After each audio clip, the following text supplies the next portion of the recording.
Shalom, selamat datang di channel dari Meshak Detan. Hari ini kita akan belajar dari Luther, Gadamer, hingga fobia.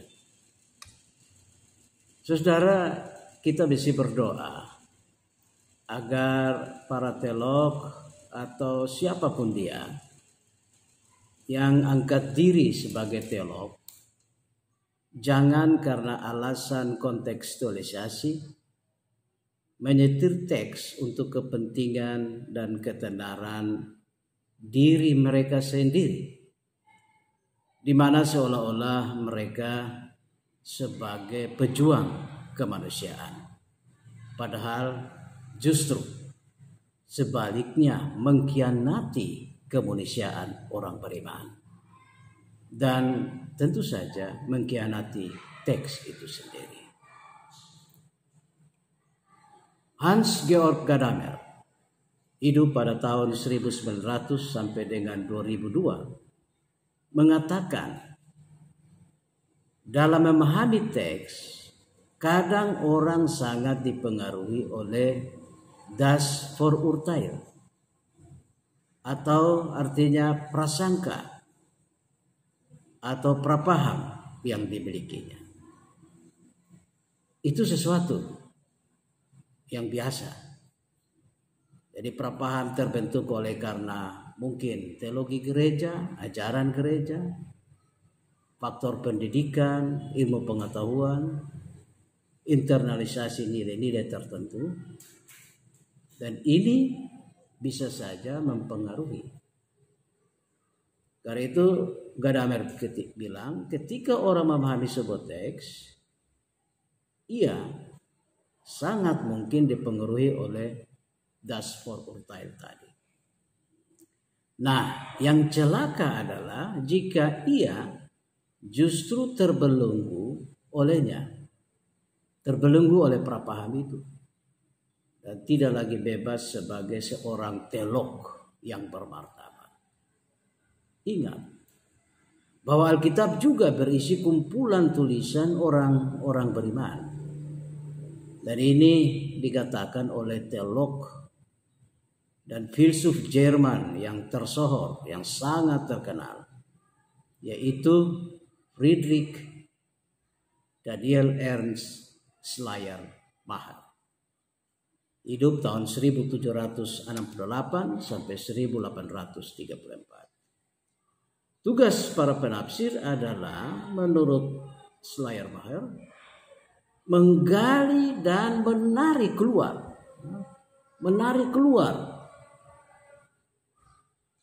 makna dari sebuah teks.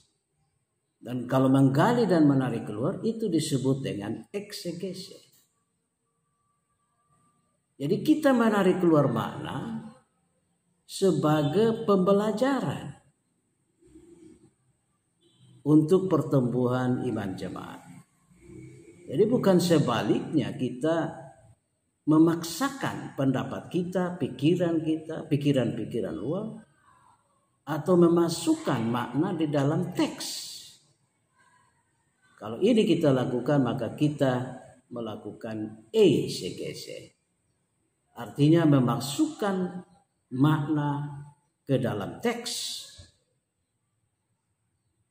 Mungkin untuk kepentingan kelompok tertentu, mungkin untuk kepentingan topik-topik tertentu, mungkin kepentingan politik, kepentingan membela pihak-pihak tertentu. Padahal sebetulnya tidak dimaksudkan oleh teks tersebut. Nah, ini yang harus kita hati-hati menurut Gadamer. Begitu juga dengan tokoh reformasi Johannes Calvin, yaitu terkenal dengan Bapak Calvinis, dan Gemit juga sebagai Gereja Masih Injil di Timur, sebagai bagian dari Gereja Calvinis atau mengikuti ajaran-ajaran Calvin. Menurut Calvin yang hidup 1509 sampai 1564, tugas terpenting seorang penafsir adalah menggali apa yang hendak dikatakan Alkitab kepada kita.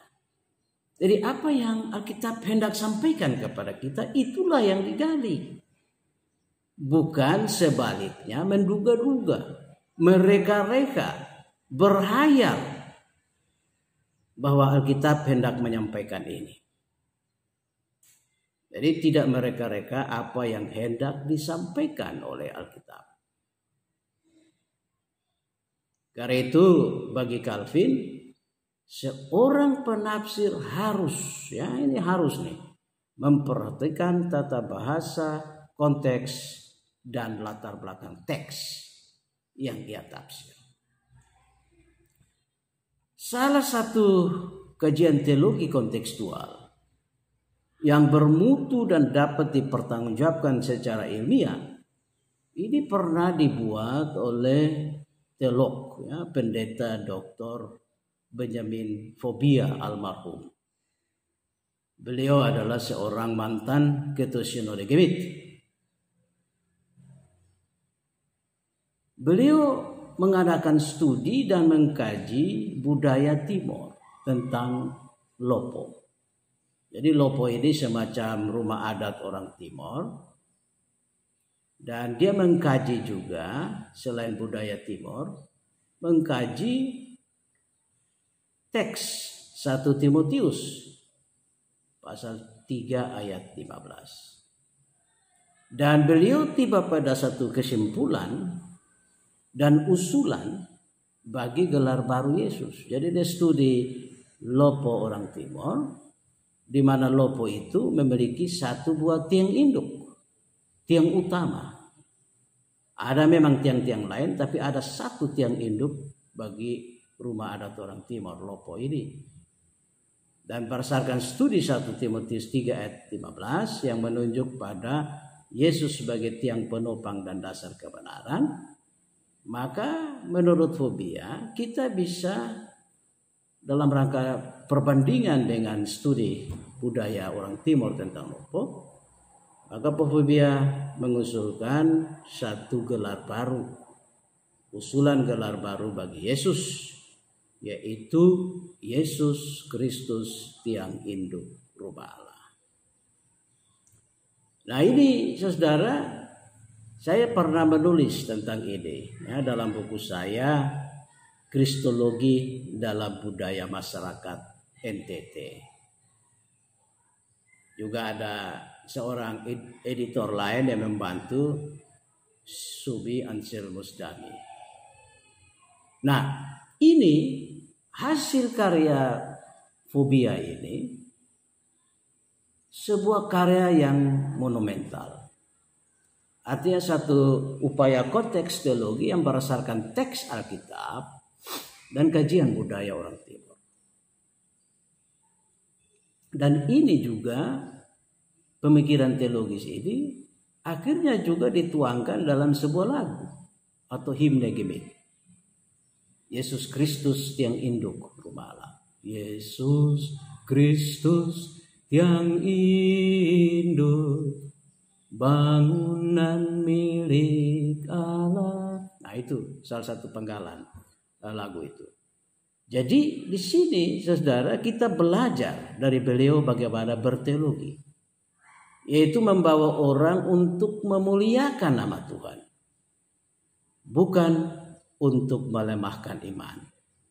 Berteologi bukan untuk menimbulkan kegaduhan, bukan untuk menimbulkan debat kusir yang sia-sia, atau menimbulkan perselisihan dan mengancam perpecahan dalam gereja. Jadi inilah yang harus kita pikirkan baik-baik sebagai warga gereja, juga sebagai orang beriman, mungkin juga sebagai para teolog. Jadi saya meminta, mari mohon para teolog, jangan menggunakan ilmu, gelar, kepintaran yang kita miliki itu untuk menimbulkan kegaduhan, keanehan dengan teologi-teologi yang tidak berdasarkan Alkitab. kita harus kembali kepada Alkitab, sola scriptura. Memang kita terbuka kepada semua pandangan yang lain. Tetapi pandangan lain itu juga harus dibawa terang firman Allah. Nah, kita juga bisa melihat ya, bahwa sebetulnya ada bahaya ketika kita menghubungkan dua dunia yang berbeda ini. Jadi pada satu sisi ada Alkitab sebagai firman Allah, dan pada sisi yang lain keprihatinan kita kepada dunia dan permasalahan-permasalahan dunia. Kita tentu punya rasa empati terhadap persoalan-persoalan kemanusiaan. Dan kita mau mencari jawaban dari Alkitab. Untuk itu maka kita membutuhkan apa yang disebut dengan hermeneutik, ya. Hermeneutik sebagai jembatan. Jembatannya bersifat dua arah. Nah, sekarang yang menjadi masalah di sini, metode apa yang kita mau pakai? Pisau beda apa? Pisau beda hermeneutik apa yang kita mau pakai? Apakah eksegese atau eisegese? Nah, kalau kita mau pakai eksegese, itulah seperti yang ditunjukkan oleh teolog Benifobia tadi. Yaitu bahwa beliau mau berupaya menarik keluar makna teks Alkitab 1 Timotius 3 ayat 16. Ya. Ayat 15 itu, mulai dari ayat 15. Sudahlah engkau tahu bagaimana orang harus hidup sebagai keluarga Allah, yaitu jemaat dari Allah yang hidup, tiang, penopang dan dasar kebenaran. Nah, ini teks ini bahwa Kristus adalah tiang, penopang dan dasar kebenaran dalam rumah Allah, dalam gereja. Nah, Pak Fobia melihat apa konteks kita, keprihatinan kita, bahwa ada orang yang juga ingin menjadi tiang-tiang, bahkan dia mau menjadi tiang utama selain dari Kristus dalam konteks gereja Masih Injil Timur. Pak Fobia studi pada Lopo? Tidak, dalam Lopo itu hanya ada satu tiang induk. Dan tiang induk itu, kalau tiang induk itu roboh, maka rumah Lopo itu akan roboh juga. Jadi Pak Fobia mengumpamakan kalau gereja itu seumpama Lopo, maka tiang induk dari gereja adalah Kristus sendiri. Bukan tokoh jemaat, bukan tuan tanah, bukan pemberi sumbangan terbanyak dalam gereja, tidak. Tapi Yesus sendiri adalah tiang induk. Jadi di sini kita lihat bahwa Fobia berusaha menarik makna teks, studi pada konteks budaya orang Timur, dia menarik keluar makna teks itu. Menarik keluar untuk menjawab konteks permasalahan di GBI. Jadi Alkitab di sini ditafsirkan berdasarkan kaidah-kaidah ilmiah yang dapat dipertanggungjawabkan. Jadi menurut Fobia kalau begitu untuk konteks gemit dan studi pada teks 1 Timotius 3 ayat 15, maka Yesus patut kita beri gelar juga sebagai tiang induk dari rumah. Yesus Kristus tiang induk rumah. Nah, ini yang disebut dengan kita melakukan eksegese dan ditunjukkan oleh Fobia tadi. Tapi kita juga bisa melihat ada bahaya lain ketika kita mau menghubungkan lagi ini dua dunia, ya, Alkitab sebagai firman Allah, dunia Alkitab. Ya, kalau istilah Schleiermacher, dalam Alkitab berisi kumpulan pengalaman orang beriman, dan pada sisi yang lain dua dunia kita sekarang, konteks kita sekarang, pergumulan-pergumulan kita sekarang. Bagaimana kita menghubungkan ini? Ya, kita tetap membutuhkan hermeneutik lagi. Hermeneutik sebagai jembatan. Tapi pisau beda apa yang kita mau pakai? Eksegese, menarik keluar makna, atau kita melakukan eisegese, memasukkan makna dalam Alkitab. Seharusnya kita menarik keluar, mengangkat keluar, bukan memasukkan makna. Nah, kalau kita memasukkan makna, maka hermeneutik itu telah berfungsi sebagai eisegese. Dan ini kita belajar dari masa lampau, di mana ketika orang memasukkan makna dari luar Alkitab hanya demi menjawab konteks yang dianggap bermasalah dan perlu dicari jalan keluar berdasarkan Alkitab. Alkitab di sini dalam pemahaman eksegese, pisobeda eksegese ini, Alkitab dikonstruksi ulang menurut selera. Catat, menurut selera orang yang menafsir. Atau bahkan menurut pesanan proyek tertentu. Dan para penafsir atau tokoh agama hanyalah instrumen legitimasi. Jadi dalam eksegese sebagai beda hermeneutik ini, tokoh agama, para penafsir hanyalah instrumen legitimasi untuk pembenaran terhadap sikap-sikap tertentu, terhadap kelompok-kelompok tertentu. Model penafsiran Alkitab dalam pemahaman ini sifatnya sangat bebas. Tidak perlu menafsirkan berdasarkan kaidah-kaidah ilmiah, tidak perlu. Kaidah-kaidah ilmiah penafsiran dikesampingkan. Karena yang mau didapat adalah bagaimana cocok dengan kepentingan kita, menjawab kepentingan kita belaka. Kita seolah-olah memakai kacamata kuda. Ya. Jadi ketika orang memakai kacamata kuda, rumput di luar sana semua ada warna coklat atau kuning. Tapi karena kacamata kuda telah mengubah rumput yang coklat dan kuning itu telah jadi hijau. Jadi ketika orang dalam pemakai pisobeda eksegese, orang sudah seakan-akan memakai kacamata kuda.